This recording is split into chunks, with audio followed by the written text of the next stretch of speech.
I hope you guys are having a wonderful day whenever you may be watching this. Today I think I'm going to do something a little bit different. I'm going to start a new segment on this channel called Blind Kitchen.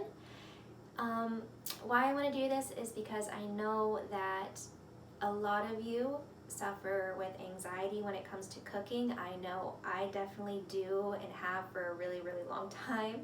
When you can't see, cooking is really hard, and a lot of people don't seem to understand that. They don't seem to understand the anxiety that comes with, you know, burning yourself constantly, or, you know, the embarrassment of accidentally melting something because you put the wrong burner on, or, you know, serving somebody pink chicken because, hey, that looks tan to me.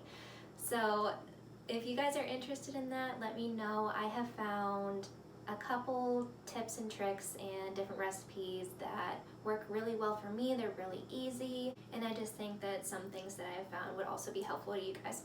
So anyway, we're gonna be baking cookies today because I love to bake, and my friend's birthday is coming up here in a couple days, and these are my special cookies. And why they're special is because they are those huge, like, bake shop cookies that are really moist and chewy, and they're so freaking good. So I'm gonna show you guys how I make those. I promise you won't be disappointed. These chocolate chip cookies are the freaking bomb. So the first thing we're gonna wanna do is preheat the oven to 325. And I'm gonna have to turn my freaking light down because contrast is too high and I can't see what I'm doing. So let me turn the lights off real quick. I know a lot of you are like, yeah, I see better in the dark too. So I'm gonna bring this down to 325, and I'm gonna wait for that to heat up, and I'm gonna get everything mixed up and ready. Okay, so I have everything pretty much pre-measured. I like to do that first because it helps with cleanup, and you know that you have everything instead of like starting a recipe and then you're halfway through and you realize that you don't have any butter. I think that's happened to everybody. So what you're gonna need is your dry ingredients, which are 2 cups of all-purpose flour. You'll need a half teaspoon of baking soda and another half teaspoon of salt. For your wet ingredients, you'll need 3/4 cup of unsalted butter, melted, which is 1 1/2 stick. I already did the math for you guys. You'll need 1 cup of packed brown sugar. I like to use the dark brown sugar. I don't know why, I think I just like the taste of it better. And then you'll need 1/2 cup of white sugar, 1 egg, and 1 egg yolk, which I will show you guys how to get the egg yolk out in case you don't know how to do that.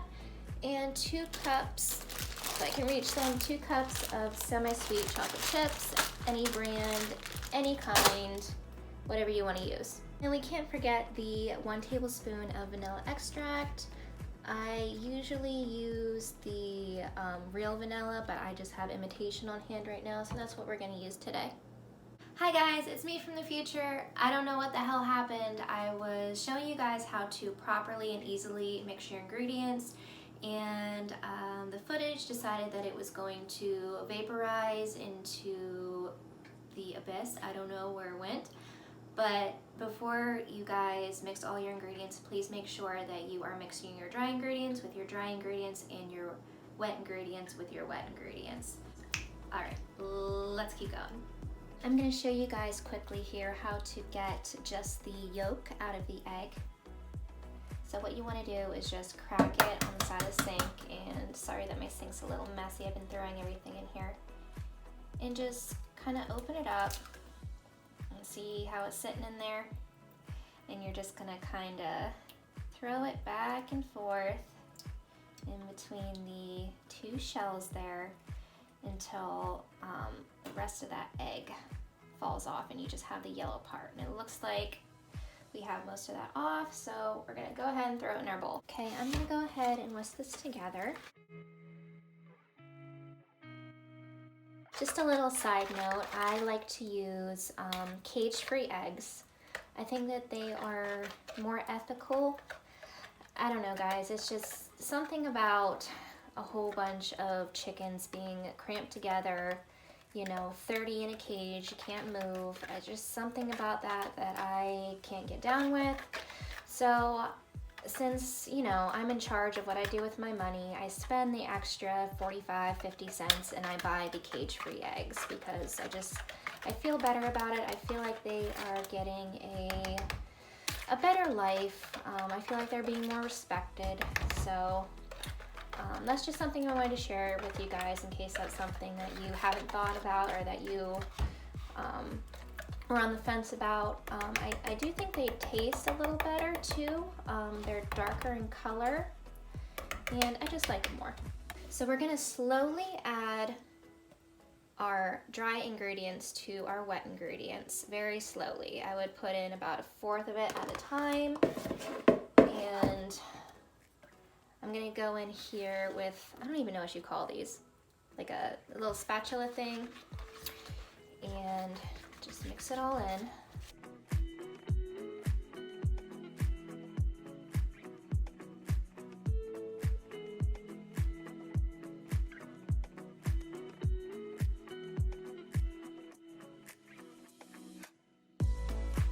Hope you guys are all doing okay out there. I know this year has been freaking intense. It's been insane. There's been so many changes, a lot of anxiety, a lot of hate, a lot of being at home and like thinking about things that you wouldn't normally think about because you're, you know, usually so busy.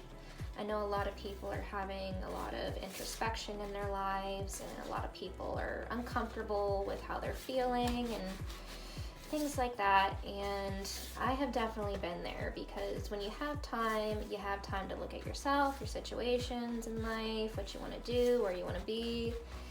And it can get really overwhelming because sometimes you look at yourself and you're like, dude, I am not anywhere where I thought I would be, or you're like going through a situation and you're like, why am I putting up with this? Because this isn't who I really am. And I think that if there's anything good to take from what has been going on in our world right now, it is the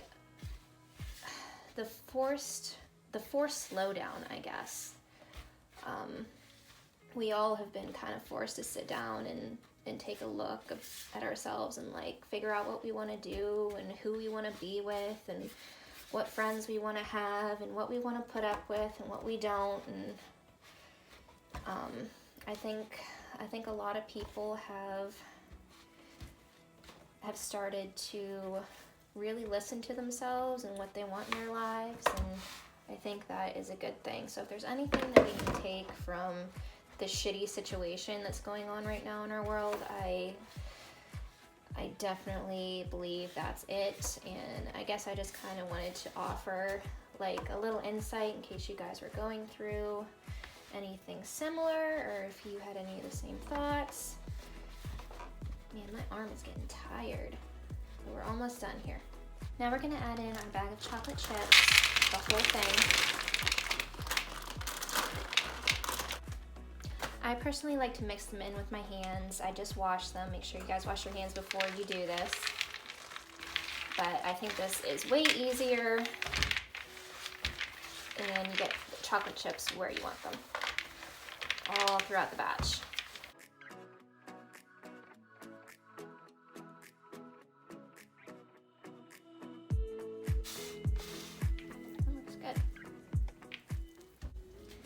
You're gonna wanna line your cookie sheet with parchment paper, or you can also grease it with like Pam or butter, but I like to use parchment paper because the cleanup is a lot easier. Here comes the fun part. You're gonna wanna lay your cookies about 3 inches apart, and this is why. You're going to take 1/4 of a cup. I know, I'm being honest, 1/4 of a cup. And you're gonna fill that sucker up and drop them by the force. These cookies are gonna be huge. If you guys want to know where I got this, it's a large print measuring cup. They actually come in blue and white, and I think orange and black. I actually like the orange and black one better because the contrast is better for my eyes. But if you guys want to know where I got these, let me know. They are extremely helpful. I have a very large cookie sheet and I found that I can only put 4 at a time on. So this may take you guys a little while to get them all baked. Make sure that you use a large cookie sheet. If you only have a small cookie sheet, you will probably only be able to put 2 to 3 at a time in the oven. We're gonna put these in for 15 minutes. I put mine on the top rack. I have a gas oven. I found that 15 minutes is the best time. They come out chewy, moist. If you have an electric oven, you might need to play around with it because I'm not exactly sure, but 15 minutes seems to work the best for a gas oven. You guys will want to get an area ready for your cookies to cool because they are so large, it'll take them a lot longer to cool. I do suggest getting these wire racks if you do any sort of baking because they do help your baked goods to evenly cool. And with that, I am going to make a cup of coffee, do these dishes, watch some Supernatural, and maybe do some homework while all this stuff is baking. See you guys soon. Here's the finished product, guys. I'm gonna put my hand here for comparison for the size. I let these cool for 2 minutes before I took them off the tray, and then I let them cool on the rack an additional ½ hour. You can freeze these. Make sure that if you're stacking them on top of each other that you put parchment paper in between them. And yeah, here's the final product. I hope you guys like this video. If you guys like this video, please like, comment, and subscribe. Let me know down below what kind of content you guys want to see, and I will see you guys next time.